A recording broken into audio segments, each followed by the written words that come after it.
Good morning, everybody, and welcome to PWR Today for Tuesday, April 28th. My name is Andrew Baydala, and thank you very much for joining me this morning. This morning on PWR Today, I'm going to be joined by the man they call Meathead from the top of the show. We are going to talk about Samoa Joe being back on WWE Raw. We're going to talk about Monday Night Raw in its entirety. The dirt from the Boneyard match from WrestleMania 36 that they are selling for $74.99. WWE Superstar Paige donates to some fans on Twitter via Venmo. That and much, much more coming up now on PWR Today.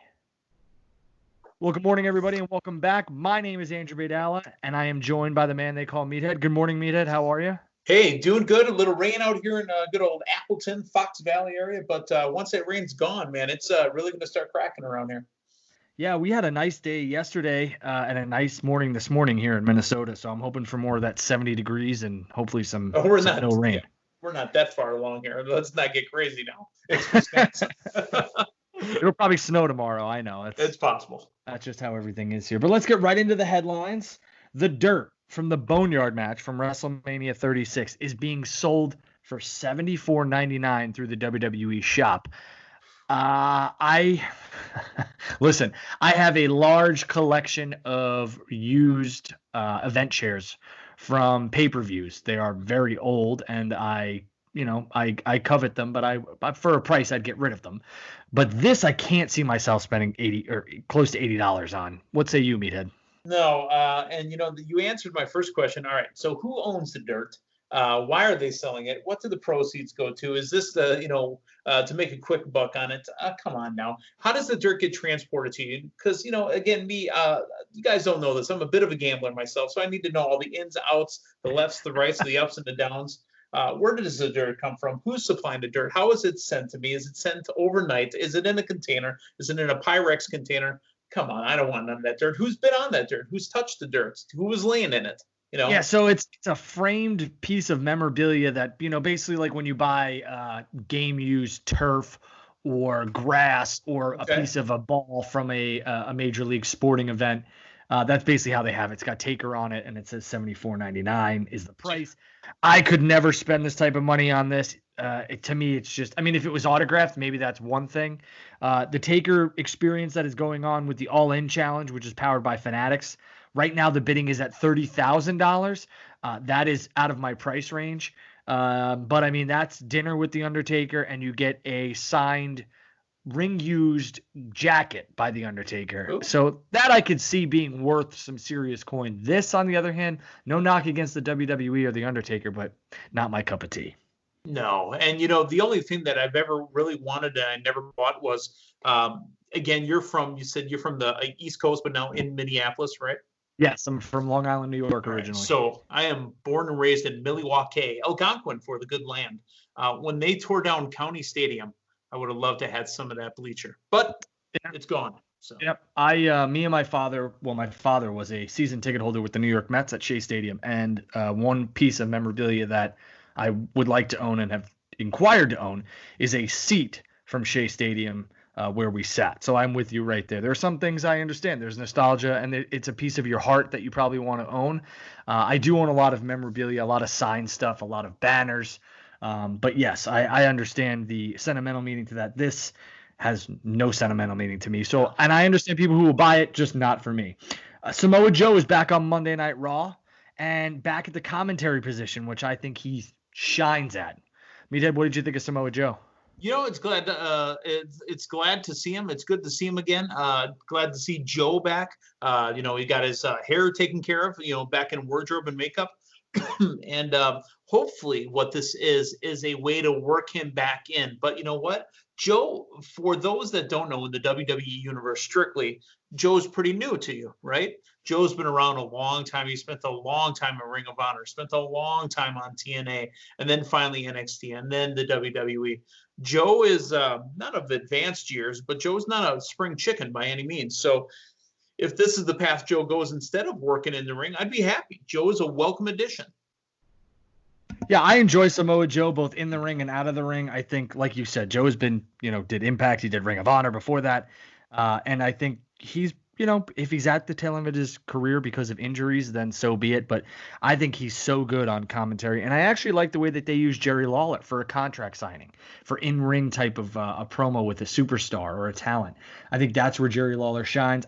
Jerry Lawler is a fantastic color commentator, but I think right now Samoa Joe is doing what he does best besides being in the ring, and that's talking on the stick. And he's always been a good mic man. So I think this fits. I really do. Yeah, absolutely. Happy to see Joe back. I hope for him that all his injuries have healed. Obviously, you don't take bumps as often at the desk, so we'll see. Yeah, and let's talk about Paige. Paige donated some money to some fans on Twitter. She took to Twitter and donated some cash to fans or families in need via Venmo. They help pay for groceries and other things, and I just think this is heartwarming. I think it's fantastic. I think it's good on Paige.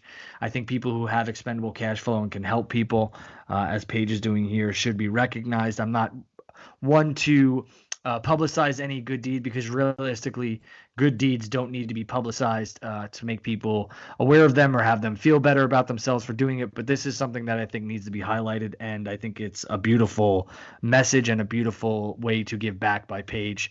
And I couldn't be happier for the people that are receiving that. Mm-hmm. And Paige, her life story is literally out there on film. So, that Paige didn't come from some privileged family. Paige, worked her way through a wrestling family, worked her way through and made herself. She made her own life and made herself what she is today. So the fact that Paige is giving back is fantastic. Yeah, Paige worked herself up from the bottom and, is giving back to the fans who made her a superstar, and probably a well-paid superstar at that. And I just think it's, like I said, it's heartwarming. It's a good story. Always nice to give back to people who helped you, and good on her. So good for you, Paige. Keep the, donations and whatever you could do coming, because I'm sure there's a lot of families given this whole COVID-19 thing that could really benefit from that. WWE Monday Night Raw results. I will get into the quick results, and then me and Meathead will touch on some topics here. Rey Mysterio, Aleister Black, and Apollo Crews took on Andrade, Garza, and Austin Theory. Mysterio, Black, and Crews won by pinfall. Shayna Baszler, Asuka, and Nia Jax never started, but this match was supposed to happen. It never got into the ring. Baszler and Asuka and Jax had a brawl, and we'll get into that as well. Lashley versus Denzel. Lashley won by pinfall here. Again, I don't think we're going to spend too much time on that, but it was very quick. Liv Morgan versus Ruby Riott, which was interesting because I believe we saw this last week, didn't we? We did, and it was mentioned in commentary. Can she do it 2 weeks in a row? Yeah, Liv Morgan won by pinfall. Then we got the return of Jinder Mahal, which I know you're a big fan of. Yeah, you never want to hinder Jinder, the modern-day Maharaja. I enjoy Jinder. He took on Akira Tozawa, and Mahal won by pinfall victory. Then we had another Andrade match. Andrade versus Apollo Crews for the U.S. title. Andrade won by ref stoppage, and we're going to go into detail on that one. And then we saw Ricochet and Cedric Alexander take on Everrise, a tag team I've never heard of, nor have never seen, but Ricochet and Cedric Alexander won by pinfall. And then we had the contract signing, which we're going to go into full detail a little bit later here. But let's touch on this Shayna Baszler, Asuka, and Nia Jax. What did you make of this? This match never started. Yeah, and what they're trying to do, and this is something you've mentioned previously, they're trying to make Shayna Baszler look like this, cage fighter who won the elimination match, and she's just as brutal all out. And they didn't have Nia Jax and Baszler really touch a lot until the end. They wanted to show Baszler can just blow through things. So that's okay, fine. I don't know why you had to have Asuka really be the the one that took the brunt of it. Isn't Kairi Sane available to take that again? I think that's to your point, Meathead. I think you made a fantastic point there. I think they want to keep Baszler strong. And I think they want to keep Nia Jax strong, so they needed somebody who could sell. And there's nobody right now in the women's division who could sell better than Asuka. I mean, she's just been fantastic. And you made a fantastic point. Baszler and Nia Jax don't even look at each other in this one, and that's done by design. So, yeah, I totally agree with you there. But you had something else to say on it? I was going to say, yeah, I mean, not until the end where you had Nia Jax stand tall at the end, and you had Baszler and Asuka sitting on the outside of the ring. But I don't think it made her look weak at all at the end. The only thing that bothers me, and again, this is empty arena WWE, which is, our COVID WWE, the Nia Jax eye gimmick that she does, it doesn't work without the crowd. It's got to stop. Yeah, I think there's going to be some changes here on how WWE does, their television and how they do their house shows and everything else. And that's a podcast for another day. But I think the performers are going to have to get used to performing in front of smaller crowds or no crowds. And I think that's a very good point by you. I think Nia Jax's mannerisms, and even Apollo Crews, which I'll get into, when he was introduced for this U.S. title, and we'll just segue into that U.S. title match here. Yeah. He hit the ropes and tried for a crowd reaction, and it might have been for TV. And this is the only thing I'm going to jump on Apollo Crews for, because I thought his showing in this match was fantastic, and I'm happy they're using him. But that's something that I think gets lost in translation. I know it's just, it's happenstance and it just happens. It's just, it's like a brain fart. You just do it all the time, so you do it again. You're almost numb to it, but that just didn't translate well. But Andrade versus Apollo Crews for the U.S. title, I thought was a fantastic match. I thought Apollo Crews had a ton of good offense here and a great showing. Obviously, Andrade, retains the title here by ref stoppage, which keeps Apollo strong until we saw Apollo Crews in the back on crutches. But what did you think of this, Meathead? Before the backstage stuff, I thought Apollo Crews looked great without making Andrade look weaker. Andrade still looks strong. That literally was the best match Apollo Crews has had on main TV, and by main I mean SmackDown or Raw. That is his best match ever. I would tend to agree with you here. I think Apollo Crews had a fantastic showing. I think he shined, and I wouldn't be surprised. I know they played this little injury gimmick up with him where he was out on crutches and his knee was iced, but I think you're going to see more of Apollo Crews, and I couldn't be happier because he's a fantastic performer. And you want to know what? Realistically, I'll just be honest with you. Apollo Crews hasn't been on WWE TV for a while, and they could have easily released him, and I know he would have signed somewhere else, but a lot of people wouldn't even remember that he was on the WWE roster. And this just goes to show you what a little bit of TV time does for some talent. Yeah, absolutely. Take a second, folks, and take a glance at the Raw, SmackDown, and NXT rosters. And there are some people on there that you have not seen in a while. I'll throw a name out there. When I was just kind of getting ready for the draft, Jason Jordan, still a talent signed to WWE. Yeah, I think Jason Jordan has some sort of injury, but I do believe you are correct. He is still employed by WWE, and that draft does come to you live tomorrow. I believe is our first day. I am studying and taking notes here on who I should go with because I really want to win that championship. That's right. And speaking of somebody who won a championship, you did win a championship, and I know you've had your eye on Jinder Mahal. Jinder Mahal took on Akira Tozawa, and Mahal came back with a haircut, and he made quick work of Akira Tozawa by pinfall victory. This is your guy. I enjoyed him as WWE champion, and I thought he had a hell of a run, and I think he's talented, but I'll let you take the floor on this one. Go ahead with Mahal. Here's the thing with Jinder. So we're fans, right? But we're also broadcast journalists. I've always pointed out something with Jinder during his run. While I enjoyed him as champion, he had something that harkened back to the days of the 80s and the 90s that was kind of stood out for me. He had something like an acne issue, and that can also be a predecessor to maybe some things an athlete may be taking. Jinder Mahal this time looked real good. Clean, fresh, cut. I mean, strong. Jinder Mahal may be due for a big run. Yeah, I hope so. I don't. I do remember the back knee, but I whether that's a side effect of performance enhancer uses or whatever it is. Yeah, I'm not sure, and I'm not going to speculate. But I do agree. I think Jinder Mahal looked lean. I think he should grow his hair back out. That's just me. If we're gonna, get pet peeves here, I think he should grow his hair out. I think he's a natural heel. I think he's a nasty heel, and I think he will do some fantastic work at the top of the WWE's main roster here. Hopefully with Drew McIntyre soon. We saw Drew McIntyre and Seth Rollins have a contract signing with Jerry the King Lawler as your, I guess, host or MC.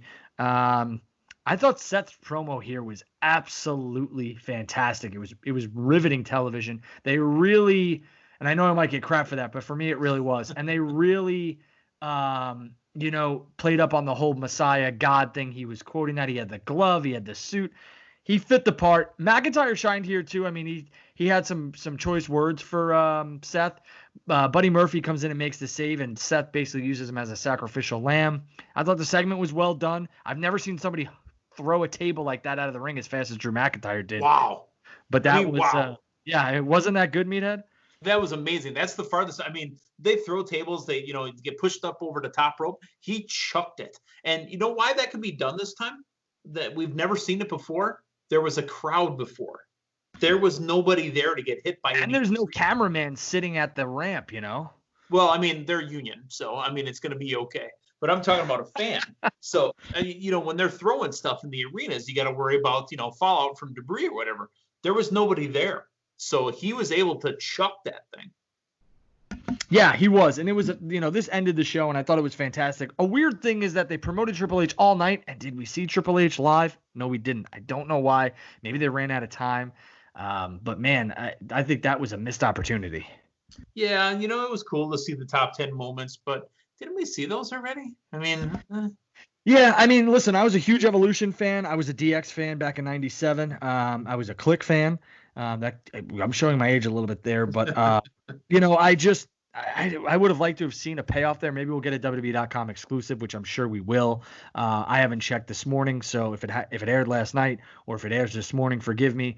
I went to bed, pretty late last night after the show, and I have 3 screaming kids, so I did not check WWE.com yet. But that seems to be running rampant in the PWR 360 world. Kids taking over our lives. Yeah. I have a set of twins, Christian and Carmela, and my 3-year-old Jackson, which are my world. But it's a lot. It's a lot of work. And but yeah, it does.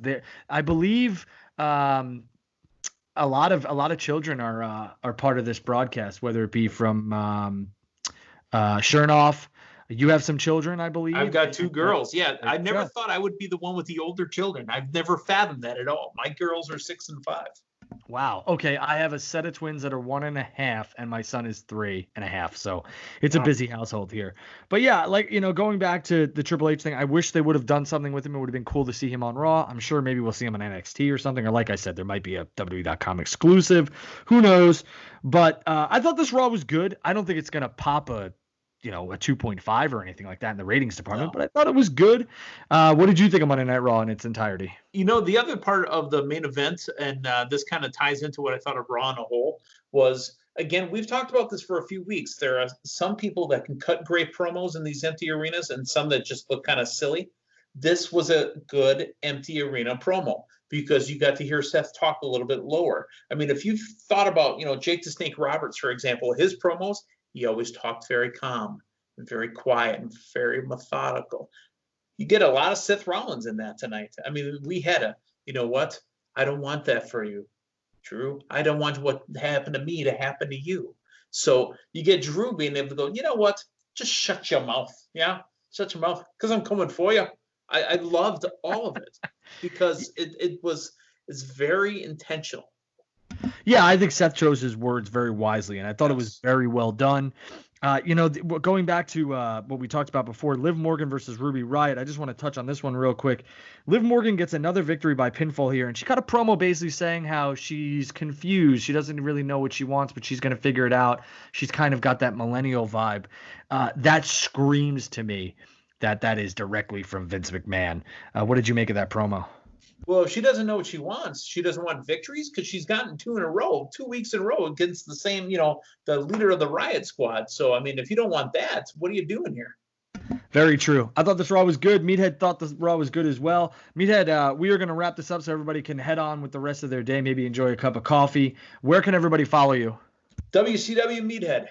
On all the channels. And by all the channels, I mean Facebook and Twitter, because I'm too old for that Snapchat and TikTok and whatever the other ones are called. I am not on Snapchat, nor am I on TikTok. You could follow me at Ticket Drew on Twitter. You could follow all of us.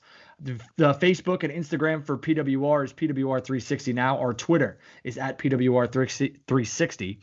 And the website for all your professional wrestling needs, rumors, and podcasts are www.pwr360.com. We are on iTunes, Spotify, and Podbean. Please like, subscribe, and leave a 5-star review. My name is Andrew Baydala. That is the man they call Meathead. Thank you for waking up with us here on Tuesday morning, April 28th. And we look forward to talking with you tomorrow for Wednesday, April 29th. All right. You have a good one.